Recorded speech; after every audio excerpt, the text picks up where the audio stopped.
Jadi mudah-mudahan putusan yang kita bacakan sore hari ini memberi kepastian ya. Jadi prinsipnya yang salah kita katakan salah, ya kan? Yang benar kita bilang benar, gitu aja. Nah, tentang rule of the game, aturan main untuk pemilu, itu satu hal. Kedua, tentang dinamika politik, hal yang lain lagi. Okay? Nah, yang kita urus ini tentang bagaimana keputusan diambil, karena itu menyangkut soal perilaku etik para hakim. Maksud saya tentang politiknya itu kan siapa mau jadi capres, siapa mau itu kan soal lain. Soal politik gitu. Nah, yang kedua soal aturan mainnya itu tadi sudah saya jelaskan. Putusan MK itu final dan mengikat. Begitu kata konstitusi. Diatur di konstitusi demikian dan juga di undang-undang sebagaimana juga sudah dipraktekkan, bahkan sudah beberapa kali ada putusan MK soal mengikatnya itu sudah jadi doktrin. Putusan Mahkamah Konstitusi bersifat final dan mengikat. Nah, di seluruh dunia kayak gitu sama. Nah, bahwa keputusan itu kita tidak suka, itu soal lain. Bahwa keputusannya diambil melalui cara yang misalnya melanggar aturan, itu soal lain lagi. Sama kayak undang-undang dibuat oleh parlemen, ya kan? Banyak yang kita tidak suka undang-undang itu, tapi begitu sudah disahkan, ya kita harus hormati. Nah, cuma kalau undang-undang ada mekanisme untuk melawannya, upaya hukum namanya judicial review. Ya, judicial review itu ada dua macam, material, formil. Kalau menyangkut prosedurnya yang kita anggap tidak tepat, itu namanya uji formil. Ya kan? Nah, kalau menyangkut materinya uji material. Nah, sekarang putusan MK ini bagaimana uji formilnya, bisa diuji enggak gitu. Nah, ini belum, itu saya baca itu Pak Denny Indrayana berusaha lagi uji formil. Tapi kan tetap di MK. Tetap di Mahkamah Konstitusi sendiri ya, jeruk makan jeruk. Gitu loh. Nah, tapi kalau uji material bisa. Nah, itu yang suka saya ambil contoh itu yang diajukan oleh mahasiswa Universitas Nahdlatul Ulama itu. Jadi ini belum pernah terjadi ya, putusan MK yang mengubah undang-undang, lalu undang-undang, bukan putusan MK-nya, undang-undang yang sudah berubah karena putusan MK, itu diuji kembali. Apa itu boleh? Jawabnya boleh. Jadi itu tidak berlaku prinsip larangan nabis in idem, karena sejak 2003 di dalam peraturan hukum acara Mahkamah Konstitusi sudah diatur.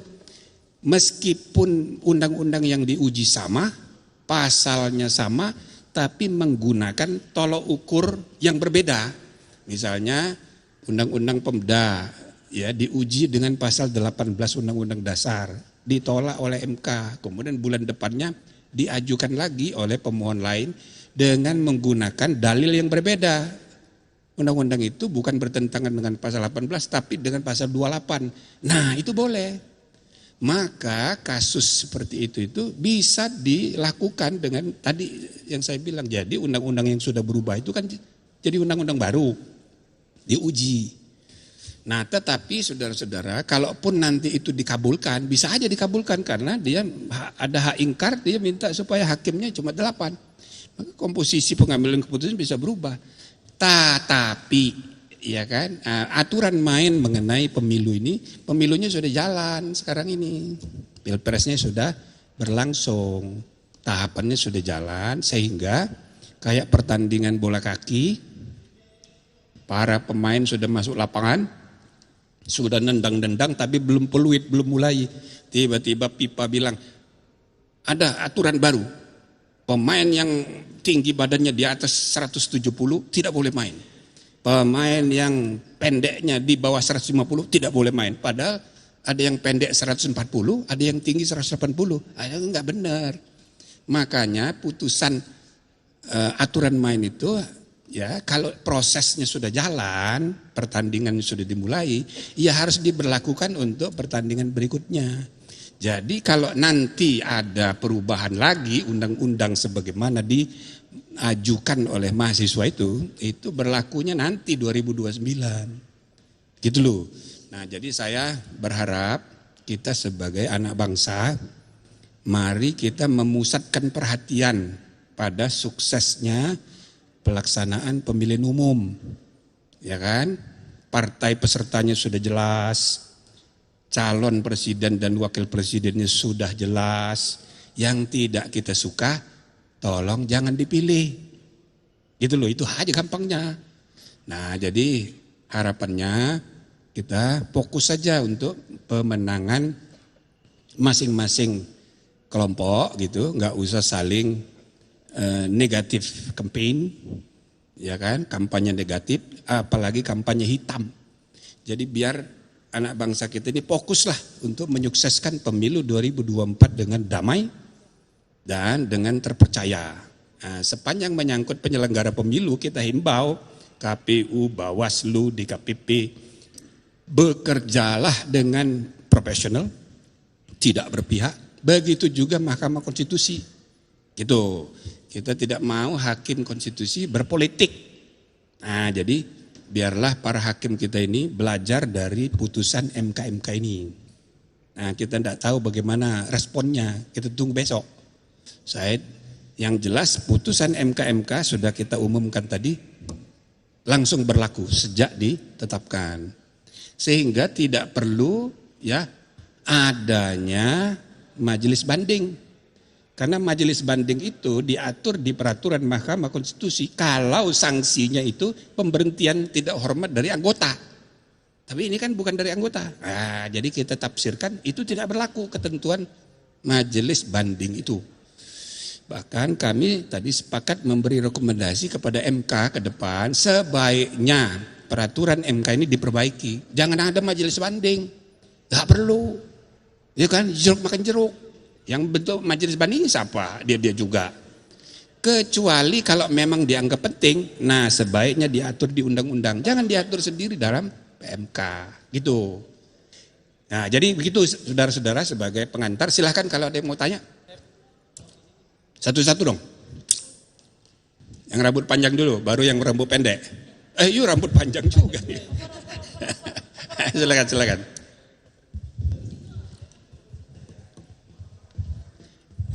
Ini para pelapor sudah diwawancara. Oke, udah ya. Silakan. Selamat malam Prof. Jimli, saya Vito dari kompas.com. Kompas. Ya, mau tanya pertama, tadi Prof. Jimli menyarankan supaya kalau misalkan yang gugatan BEM Unusia itu nanti bisa mengubah pasal itu lagi, itu berlaku di 2029. Ya. Mau tanya ke Prof. Jimli, itu pertimbangan hukumnya apa? Karena di tahun 2019 kalau aku nggak salah, itu MK juga pernah mengeluarkan putusan soal calon anggota DPD itu tidak boleh anggota partai politik. Dan saat itu Ketua Umum Partai Hanura, Pak Usman Sabtaodang itu sudah masuk DCT dan akhirnya harus dicoret dari DCT. Artinya bisa diberlakukan di tahun yang sama ketika pertandingannya sudah berjalan, tadi mengutip istilahnya Prof. Jimli. Ya. Itu pertama. Sama yang kedua, tadi dijelaskan soal adanya dibukakan pintu intervensi pihak luar ketika membacakan putusannya Pak Anwar Usman. Itu seperti apa bentuknya? Ya. Makasih Prof. Ya, itu tidak semuanya harus diungkap. Pokoknya itu sudah kita temukan jadi alasan untuk kita memberhentikan dari ketua. Gitu aja. Nggak usah terlalu detail. Ya, dan tidak perlu semuanya. Dan masyarakat juga nggak perlu tahu semuanya. Karena nggak ada gunanya juga, nanti memecah belah. Ya, itu kedua. Ini prinsip aja, kalau aturan main mau diubah, pertandingannya itu jauh hari. Soalnya kalau tidak itu menimbulkan ketidakpastian dan salah kayak main bola tadi loh. Masa yuk berapa tingginya, tiba-tiba harus disuruh keluar padahal sudah nendang-nendang bola, itu nggak benar, nggak adil itu. Jadi diberlakukan untuk berikutnya. Tapi ada beberapa kasus, satu misalnya ya, itu keputusan mengenai sistem proporsional tertutup menjadi terbuka. Itu 7 hari sebelum pemungutan suara 2019. Tuh. Ya dikacau itu gara-gara itu. Gitu. Nah, ada satu lagi yang kedua, ketentuan mengenai verifikasi administrasi. Itu 2014. Tiba-tiba keluar ketentuan baru berdasarkan putusan MK, verifikasi itu berlaku untuk semua partai termasuk partai lama. Sedangkan partai lama itu sudah menikmati aturan bahwa partai yang sudah duduk di DPR itu tidak perlu diverifikasi lagi. Maka mereka tidak awas sehingga tidak disiapkan administrasinya. Begitu putusan MK keluar, ya kan? Ternyata nggak ada yang memenuhi syarat. Itu kejadian 2014. Terjadi. Cuma, ya kan, ketua KPU-nya datang sama saya, waktu itu saya ketua DKPP. Prof, ini bagaimana ini? Masa cuma, saya nggak usah sebut ya, cuma satu partai yang lolos. Cuma satu partai yang lolos.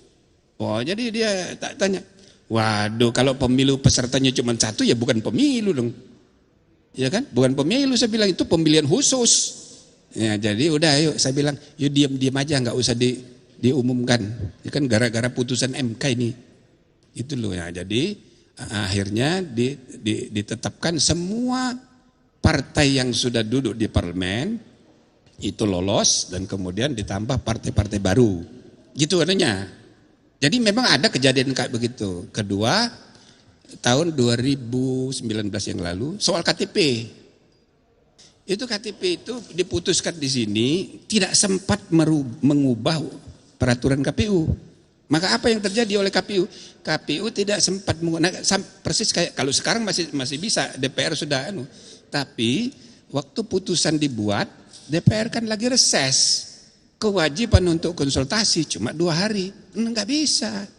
Nah, walaupun akhirnya bisa, tapi untuk kasus KTP itu 1 hari. Sebelumnya. Jadi KPU menempuh cara, ya udah peraturan KPU-nya nggak usah diubah, tapi implementasinya dengan surat edaran kepada semua komisioner di daerah gitu. Pokoknya harus pakai KTP cukup. Nah gitu loh. Jadi maksudnya aturan main tuh sebaiknya tahapan pemilu itu sebelum dimulai. Kalau sudah mulai menimbulkan masalah, tidak pasti. Nah, apalagi untuk pilpres. Ini kalau aturan main tiba-tiba diubah tengah jalan, itu akan menimbulkan kekacauan. Nah, sekarang pilpres ini besok tanggal 8, udah pasti calonnya. Sedangkan judicial review yang mahasiswa tadi saya bilang, itu kan bisa 1 bulan itu. Ya nggak bisa lagi, nggak bisa berubah lagi. Gitu loh, jadi tidak mungkin mengalami perubahan, sehingga saya berharap masyarakat bisa kita jelaskan bahwa capres yang 3 ini ya sudah final gitu, tinggal formalitasnya oleh KPU. Sekarang bagaimana rakyat Indonesia memusatkan perhatian untuk memilih salah satu. Yang kita nggak suka jangan dipilih. Nah gitu aja. Waktu nggak banyak lagi daripada bertengkar nggak keruan. Jadi kita fokus untuk memilih dan tidak memilih, gitu aja. Cuma sebaiknya jangan golput, itu aja. Nah terus yang rambut panjang dulu, yang pendek-pendek belakangan. Oh nanti yuk ya. Dia lebih panjang rambutnya. Oh iya. Silakan. Selamat malam, Prof. Saya Hedi dari Kumparan.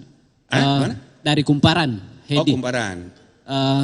Mau bertanya soal ini, tadi ada pertanyaan soal ini kan awalnya kenapa banyak laporan kemudian muncul itu karena di publik ramai juga gitu. Nah ada pertanyaan, ini putusan MK ini nanti dampaknya ke publik apaan gitu. Karena soal putusan 90 tadi itu ternyata MK menganggap tidak bisa tidak punya kewenangan untuk merubah itu, tapi kan beberapa pendapat juga beberapa opini di luar itu mengatakan bahwa seharusnya MK itu memasukkan pengubahan putusan atau sidang ulang di rekomendasi putusan begitu yang pertama. Satu Terus aja ya. yang kedua ini Prof, ini penting soalnya. Ini kan sudah terbukti bahwa pengambilan putusan ini melanggar kode etik begitu dan bahkan kolektifnya ke seluruh hakim. Nah ini pemberhentiannya Pak Ketua tadi itu sebagai ketua kan masih di MK begitu, masih sebagai anggota. Nah itu bagaimana kita bisa menganggap dia tidak akan mengintervensi, tapi masih ada di MK. Oke, jadi begini saudara-saudara, kita 270 juta rakyat Indonesia punya kebebasan berpendapat, gitu kan. Nah, apalagi orang dunia akademik punya kebebasan berpendapat. Tapi semua pendapat itu tidak berlaku final dan mengikat. Gitu loh, itu pendapat pribadi. Boleh aja 1000 profesor doktor 2 kali botaknya, saking pinternya, kumpul lalu menyatakan pendapat. Iya tapi pendapat pribadi. Kita kan bernegara, ada mekanisme bernegara. Begitu. Jadi kita harus menghormati mekanisme pengambilan keputusan bernegara. Jadi jangan terpaku pada pengamat ini, pengamat itu. Ya, kita nggak usah marah-marah, biar aja pendapat namanya kan, tapi tidak mengikat. Yang mengikat tuh yang kita putusin gitu. Nah jadi begitu ya. Nah yang kedua tadi soal apa tadi? Yang soal intervensi gitu-gitu kan dia masih ketua. Oh ya, jadi Hakim Anwar itu masih sebagai anggota, tapi karena dia sebagai anggota beda, gitu loh. Harapan kita kepemimpinan yang baru itu bisa membangun kohesivitas. Sekarang ini 9 hakim ini enggak kompak. Nah harapan saya sebagai, ya kan saya berhak untuk ngomong, nasihati junior, ya kan. Sebaiknya 9 hakim itu berdebat dari segi ide. Nah gitu loh. Itu yang saya bilang, berdebat tentang akal sehat. Tapi jangan saling musuhan, kasak kusuk gitu-gitu, jangan. Nah jadi perdebatan itu sehat tapi di dalam, jangan bawa keluar. Kalau dibawa-bawa keluar kan jadi masalah. Nah gitu loh. Maka banyak yang mempersoalkan soal dissenting opinion Pak Saldi dan Pak Arief. Tapi udah kita bahas. Sepanjang menyangkut soal dissenting opinion, baik substansinya maupun cara keputusan diambil yang dipersoalkan dalam dissenting opinion, itu tidak melanggar. Termasuk ekspresi dalam pengantar, ya kan? Enggak apa-apalah itu, masih bisa dimaafkan. Tapi statement di luar yang menjelekkan institusi, itu nggak bisa diterima, nggak boleh itu. Ya kan, seperti tadi misalnya pakai baju hitam, ya itu kelebihan, gitu loh. Maka kita katakan itu melanggar kode etik, gitu loh. Nah tapi kalau nanti hakim, ini kan begini kan belajar ini kita. Tadi kan di putusan itu pertimbangan sudah dibilang, konflik kepentingan atau benturan kepentingan itu ada orang yang merasa nggak konflik kepentingan. Nah jadi soal etika ini ada soal roso, soal rasa, sense of ethics. Kalau di suatu komunitas, suatu praktek benturan kepentingan tidak dianggap sebagai benturan kepentingan, itu masalah itu. Masalahnya ialah itu sudah jadi kebiasaan. Nah gitu loh. Nah berarti ada masalah serius, makanya kita beri sanksi kolektif. Gitu loh. Ada banyak kasus-kasus sebelumnya itu ini mempersoalkan benturan kepentingan. Ternyata sudah ada beberapa undang-undang sebelumnya yang seperti benturan kepentingan, tapi nggak dianggap masalah. Sehingga benturan kepentingan yang terakhir ini dianggap lo kan yang dulu, gitu. Itu karena kebiasaan yang dianggap wajar, maka jadi benar padahal salah. Jadi gitu loh Pak. Mudah-mudahan dengan pimpinan baru nanti ada perubahan. Jadi begitu saya kira. Terus satu lagi Prof. Nah, dia dulu kesian dia. Dia protes tuh kan. Iya dong. Emang kadang panggung itu harus direbut sendiri ya Prof? Oh ya? gitu. Prof izin Diana dari CNN TV masih mau mengejar juga. Diana dari CNN TV, CNN, Prof. iya. Oke. Masih mau bertanya soal intervensi, isu intervensi, Prof. Tadi Prof menyebutkan tidak semua bisa diungkapkan ke publik karena takut menyebabkan perpecahan begitu, Prof. Tapi bukankah ini suatu hal yang penting karena MK sudah memahami siapa dan bagaimana intervensi itu dilakukan sehingga harus dibuka supaya tahu kenapa sanksinya pemberhentian sebagai ketua dan bukan PTDH begitu, Prof. Izin, Prof. Jadi intervensi itu tidak harus inisiatif dari tidak harus inisiatif dari interventor gitu loh, tapi dia diundang untuk mengintervensi, bisa juga begitu karena budaya feodal ini. Jadi orang luar tuh OBS atau misalnya menyenangkan, spoiling. Ya kan, kita ndak perlu menyebut siapa orangnya, tapi itu ada dalam arti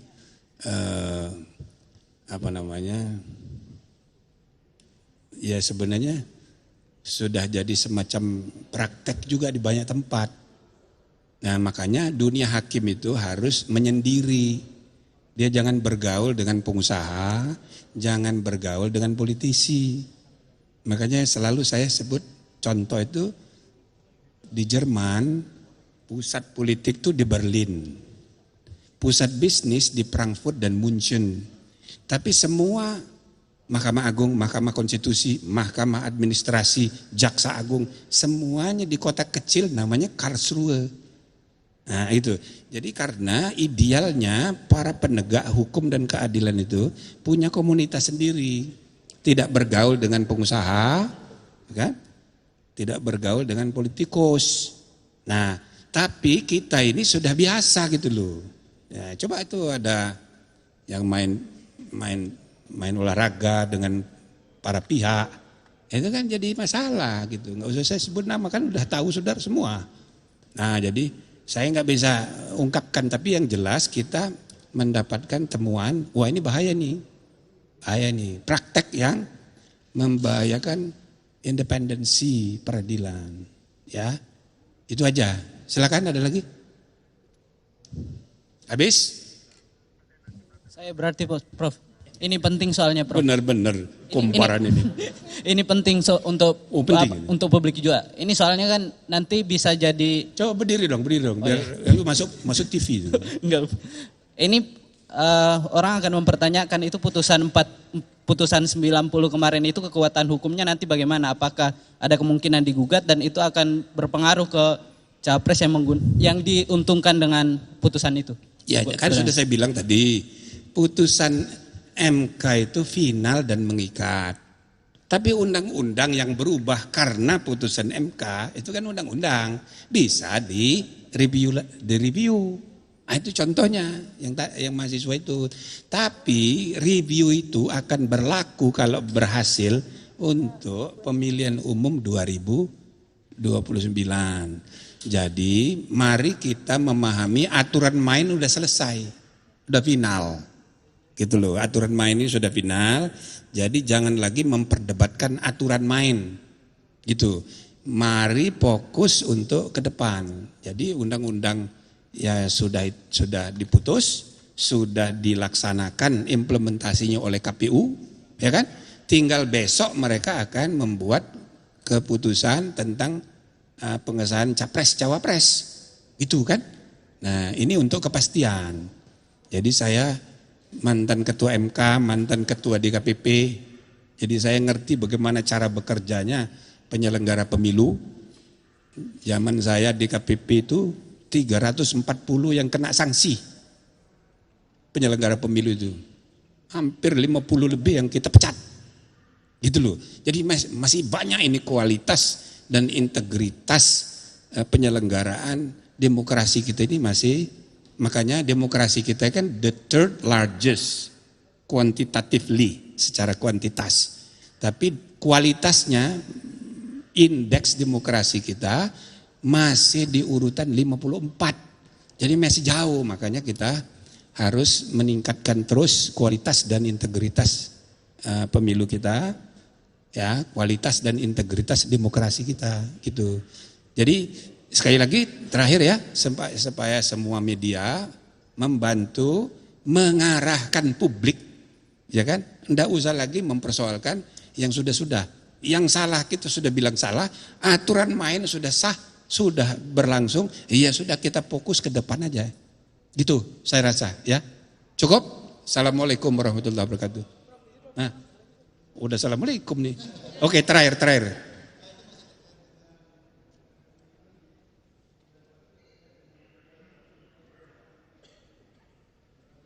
Hak angket.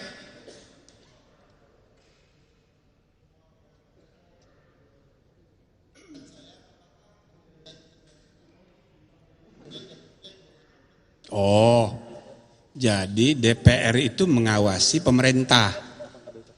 Maka kalau pemerintahnya diawasi, maka DPR itu bisa menggunakan hak-haknya. Salah satunya hak bertanya, ya kan? Nah, kemudian hak menyatakan pendapat. Yang paling hilir, yang paling keras di ujung, ya, hak angket. Hak angket itu hak penyelidikan. Nah, tapi itu bagian dari hak DPR dalam mengawasi jalannya pemerintahan, bukan jalannya MK. Jadi DPR tidak punya hak untuk menjadi pengawas pengadilan, tidak bisa. Nah, waktu saya ditanya wartawan, bagaimana Pak hak angket DPR? Wah bagus, saya bilang bagus karena sudah lama itu hak angket tidak digunakan oleh DPR. Artinya secara teoritis bagus, tapi kalau angketnya mengenai MK ya nggak bisa. Itu bukan objek pengawasan oleh DPR, nggak boleh itu, ya. Oke?